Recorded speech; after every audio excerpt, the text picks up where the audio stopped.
Class 12 chapter 8। ठीक है, कल इससे पहले हम लोगों ने कल पढ़ा था मानव स्वास्थ्य तथा रोग, बीमारियां और उसके रोगों या बीमारियों के कारण। आज हम पढ़ेंगे पैथोजन, रोगाणु, जिसके कारण क्या होती है, बीमारियां होती है। ठीक है, रोगजनक या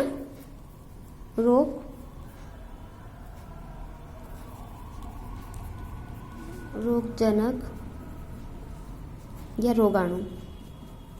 कल मैंने बताया था कि जो सूक्ष्मजीव होते हैं जो बीमारियां पैदा करते हैं उन्हें रोगजनक भी बोलते हैं, रोगाणु भी बोलते हैं और पैथोजन भी कहा जाता है। ठीक है, इसके लिए रोग पैदा करने वाले कारकों को रोगाणु या पैथोजन कहते हैं। ये डेफिनेशन हो जाएगी कि पैथोजन किसे कहते हैं, ये रोगाणु किसे कहा जाता है। जो रोग पैदा करने वाले कारकों को रोगाणु कहा जाता है। ठीक है, रोगाणु या पैथोजन कहा जाता है। इसका सबसे पहले आविष्कार किया था रॉबर्ट कोच ने। किसने किया था? सबसे पहले आविष्कार किसने किया था? रॉबर्ट कोच ने सन 1876 में। ठीक है, इन्होंने क्या किया था, इन्होंने आविष्कार किया, इन्होंने सबसे पहले विष ज्वर या एंथ्रेक्स से मृत भेड़ की रुधि का जब परीक्षण किया, मतलब एक जो भेड़ थी उसको विष ज्वर मतलब या एंथ्रेक्स, विष ज्वर या एंथ्रेक्स बीमारी बोलते हैं जिसे, उससे बीमार भेड़ के रुधिर का जब परीक्षण किया तो उसमें उन्हें बेसिलस एंथ्रेसिस नामक जीवाणु प्राप्त हुआ। उन्होंने क्या किया, एक भेड़ किस बीमारी से थी ग्रसित? विष ज्वर या एंथ्रेक्स।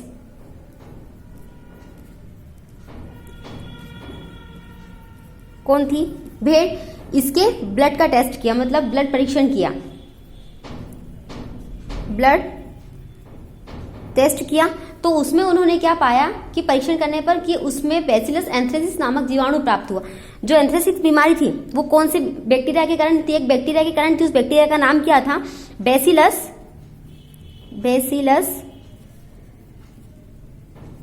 एंथ्रेसिस।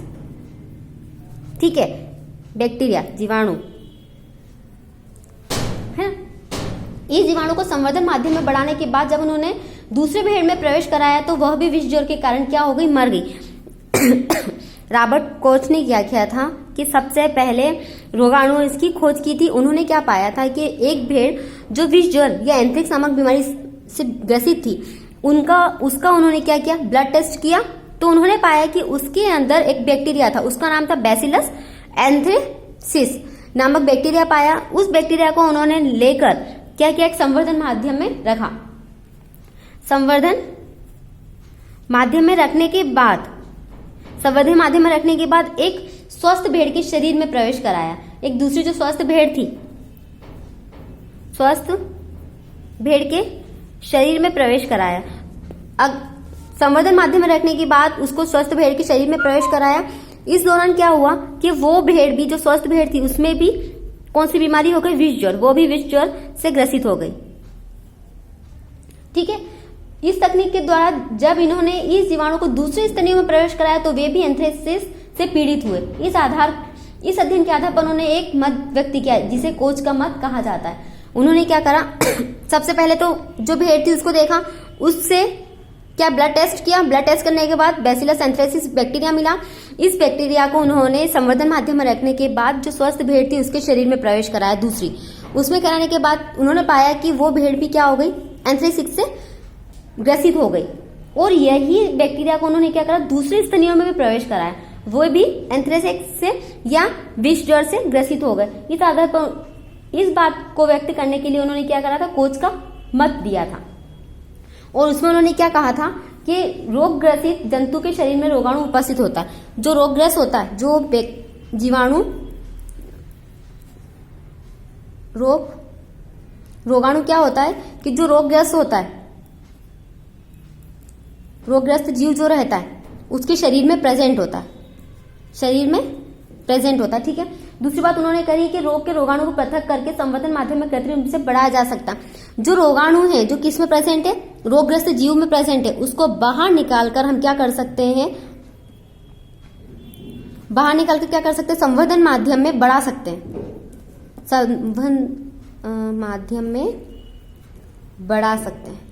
मतलब उसके लिए एक वैसा ही माहौल, एक कल्चर तैयार करके उसे बढ़ाया जा सकता है। और जब रोगाणु को स्वस्थ व्यक्ति के शरीर में और संवर्धन माध्यम में बढ़ाने के बाद इसे क्या करते हैं, स्वस्थ व्यक्ति के शरीर में अगर प्रवेश कराते हैं, स्वस्थ जंतु के शरीर में प्रवेश कराने पर क्या होगा, वह भी क्या हो जाएगा, रोगी हो जाएगा, उस बीमारी से रोगी हो जाएगा। दूसरे रोगी जंतु से भी पहले से जैसे रोगाणु प्राप्त किए जा सकते हैं। और रोगाणु क्या होता है कि जो रोगग्रस्त जीव होता है, जैसे यहाँ पर विष ज्वर से ग्रसित भेड़ थी, उसमें कौन सा बैक्टीरिया था, बैसिलस एंथ्रेसिस बैक्टीरिया था, उसे हमने निकालने के बाद क्या किया, संवर्धन माध्यम में तैयार किया और स्वस्थ व्यक्ति के शरीर में प्रवेश कराया, तो वो भी उस विष ज्वर से क्या हो गई, ग्रसित हो गई। वही बात यहाँ पर उन्होंने अपने मत में कही थी कि रोगग्रस्त जीव के शरीर में रोगाणु प्रेजेंट होता है और उसको हम बाहर निकालकर क्या कर सकते हैं, संवर्धन माध्यम में बढ़ा सकते हैं। और बड़ा करने के बाद क्या कर सकते हैं, स्वस्थ व्यक्ति के शरीर में प्रवेश करा सकते हैं। और स्वस्थ व्यक्ति के शरीर में प्रवेश कराएंगे तो वो भी उसी बीमारी से क्या हो जाएगा, ग्रसित हो जाएगा। और वैसे ही बैक्टीरिया हम उस दूसरे रोगी व्यक्ति से प्राप्त कर सकते हैं, दूसरे जीव से प्राप्त कर सकते हैं, ठीक है। ये था रोगजनक या रोगाणु और रॉबर्ट कोच का एक मत, जिन्होंने क्या पाया था कि भेड़ में कौन सा बैक्टीरिया पाया जाता, एंथ्रेक्स बीमारी में कौन सा, बैसिलस एंथ्रेसिस। ये ऑब्जेक्टिव में भी यूज होता है, प्रयोग किया जाता है, ठीक है। अब दूसरी बात होती है संक्रमण के स्रोत।